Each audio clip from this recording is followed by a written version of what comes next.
Hi guys, thanks for dropping by. Welcome back to the channel, or welcome to the channel if it's your first time. We're going to be doing some comedy here. Right now, we're going to watch Jimmy versus the audience, Hecklers and Roasts. This is Jimmy Carr. Everybody knows Jimmy Carr. Very funny guy. Be sure to subscribe, like the video, do all that stuff there that they're always telling you to do. Let's get on with it. Alright. Now, I thought what we might do this evening, Birmingham, obviously you've all come out to see the show this evening. I'm very grateful for that. I love my job. I love the fact you come out to see me live. But we're all sort of friends here, and you've bought tickets to come and see me at the show. So I tend not to get heckled in the way that I used to get heckled when I used to play the clubs. When I used to play the clubs, you were unannounced. The venue was bigger than the name, so people would come along. They wouldn't be invested. If they didn't like it, they would shout rude things out. I used to love that, proper aggressive heckling. I thought, well, why don't we? Because people tend not to do it at these kind of gigs because people don't want to fuck up the evening for themselves or for anyone else. Hold your horses just 1 second. People tend, one notable exception, people tend not to want to fuck the gig up. But I thought it's quite nice, it's quite a fun thing, heckles. So why don't we have a heckle amnesty, a little 2-3 minutes where you can just fill your boots. If you've got something abusive to shout, have at it. Have you actually got Tourette's? That was so quick. Cunt, fuck bum. And fuck bum, that's such a weird thing to shout. Fuck bum. Like the rudest words you know. Fuck, cunt bum. Any other heckles? What, sorry? Peter Kay was sold out, so you had to come here.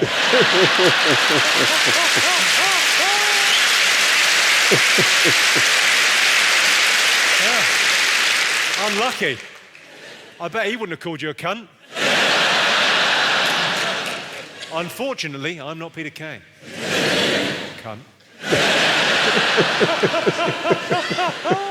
You ever done this? Have you ever been driving along and you've hit a rabbit? The worst thing is the noise. That horrible, familiar sound of a hammer hitting a rabbit.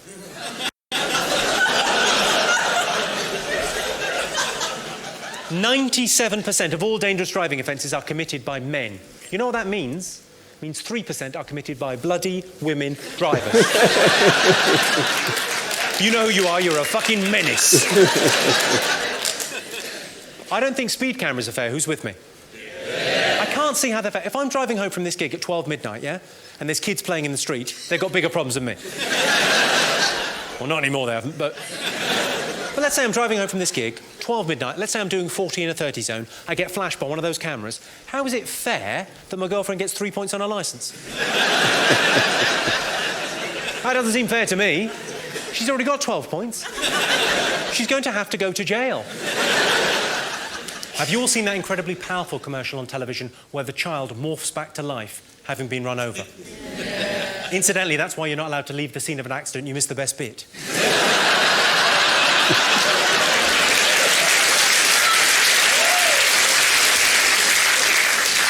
That advert clearly states if you're doing 40 miles an hour and you hit a child, there's an 80% chance that child will die. If you're doing 30 miles an hour, there's an 80% chance that child will live. Here's my question. Where's the ad for swerving? That advert's basically the government going, hey, watch out, there's a kid in the road. Slow down, take the edge off. But it must learn its lesson. How old did you say you were, sir? 14. You're 14 years old. Right, and what's your name? Sam. Sam, right. Let's say I'm driving to you, Sam. At, I don't know, 40 miles an hour. And you run away at 10 miles an hour. It's an aggregate of 30, isn't it? Not only have you given yourself a chance of survival, you've also learnt a little something about maths. It's a win-win. You all right? Do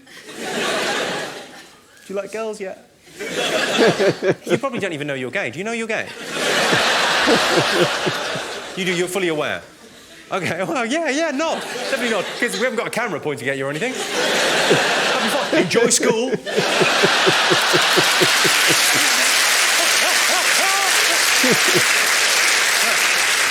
Any other heckles? My crisps tasted rubbish.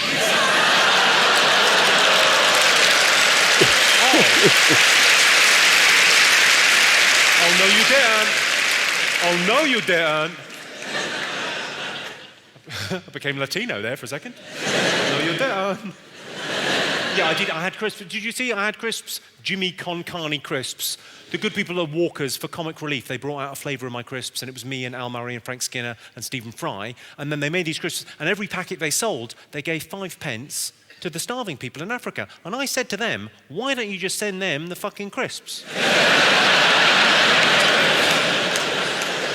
It's got to make more sense, hasn't it? Because they can't be as fussy about the flavours. If you're starving, you're fine, aren't you? Well, these are a bit... Nah, fair enough.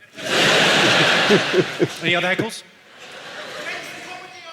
When's the comedy on?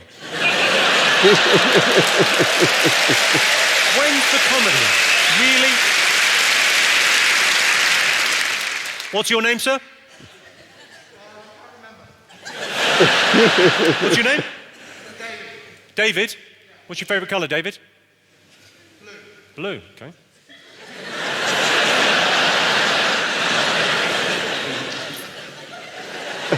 Seems like the fairest way to deal with you, David. There are so many things I could say.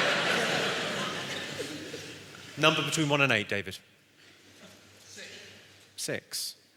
Okay, and you said to me, when's the comedy on? Well, it says, if you want my comeback, you'll have to scrape it off your mum's teeth.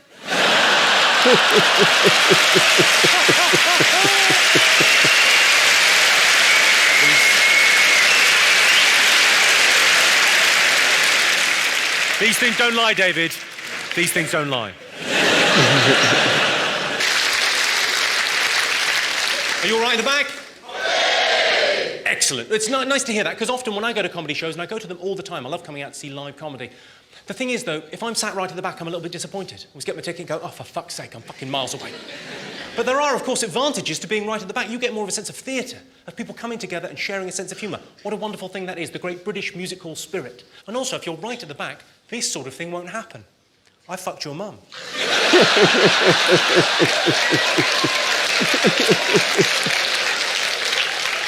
That's not going to happen to any of you.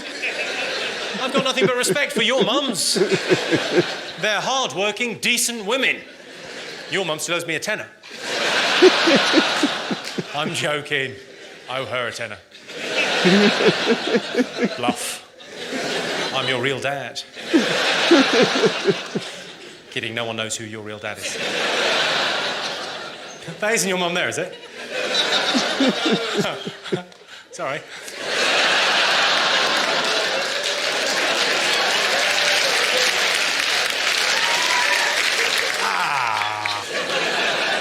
This is a bit awkward. Hello, sir. She's brilliant in bed, isn't she? What, sorry? I don't remember her. What, that's the thing that annoys you? Not the fact I fucked your mum, the fact... You don't even remember fucking my mum.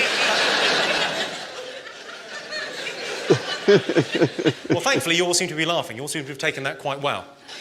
What's your name, sir? Julio. Julio? Yeah. How did you know you were having a gay?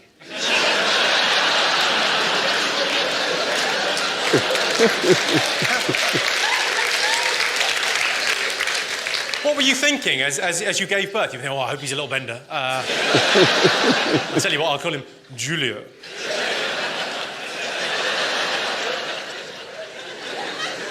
Is that your girlfriend, or beard, as I like to call her? Well done. It's almost like you're protesting too much. Sorry, you're clearly getting a bit of a hard time. But, you know, you're smiling through it, because at a comedy gig you're expecting people to be a bit, you know, there's a little bit of banter. You maybe weren't expecting that. You're expecting a bit of banter. The problem comes when you do this for 6 or 7 days in a row, and then you find yourself back in the real world doing something a bit mundane on a Monday morning. I don't know, maybe buying stamps at the post office. And there's a bit of cheeky banter between you and the lady behind the plexiglass. Saw you on TV on Friday night. Did you? What do you think? Well, you're clearly no match for Jonathan Ross. Well, that's interesting, because I fucked your mum. Don't cry, I'll go. The others? What, sorry? I've got a big nose. What are you, fucking retarded? I mean, I literally don't have a big nose. That's a weird hack. That's like an insult you've heard someone else use. And you've gone, I got a big fucking laugh. That's going to work best with a comic with a big nose.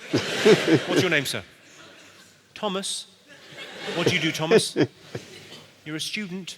What are you studying? Mathematics? Are you at school, Thomas? I don't know if we should continue this any further because it's starting to feel like grooming. Are you at school? Yeah, I'm at school. You got a big nose. I haven't.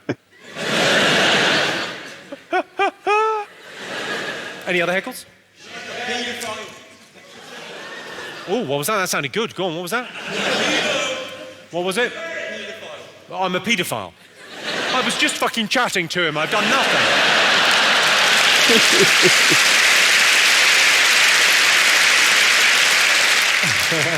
Any others? Yes.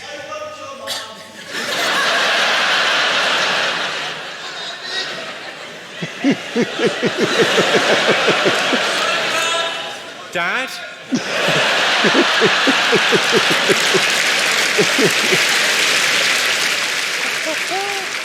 Any other heckles? What, sorry? Posh prick.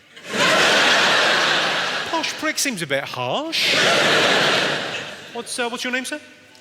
Miles. Miles. And you think I might be a bit posh? All right, Miles. What's your favourite colour? Blue. Seems like the fairest way to deal with this. You get some B-L-U-E. Number between 1 and 8, Miles. 4. All right. Ooh. It says if you've come as a cunt, you've won. Bit of good news.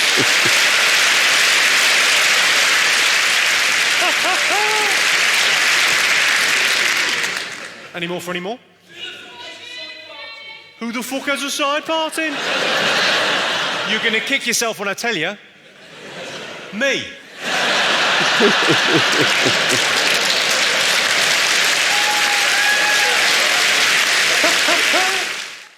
Okay, so that was Jimmy Carr versus the audience, Hecklers and Roasts, Volume 5. That was pretty funny. So thanks for watching. I hope you liked the video. Subscribe to the channel if you like. And we'll see you on the next one. Have a nice day.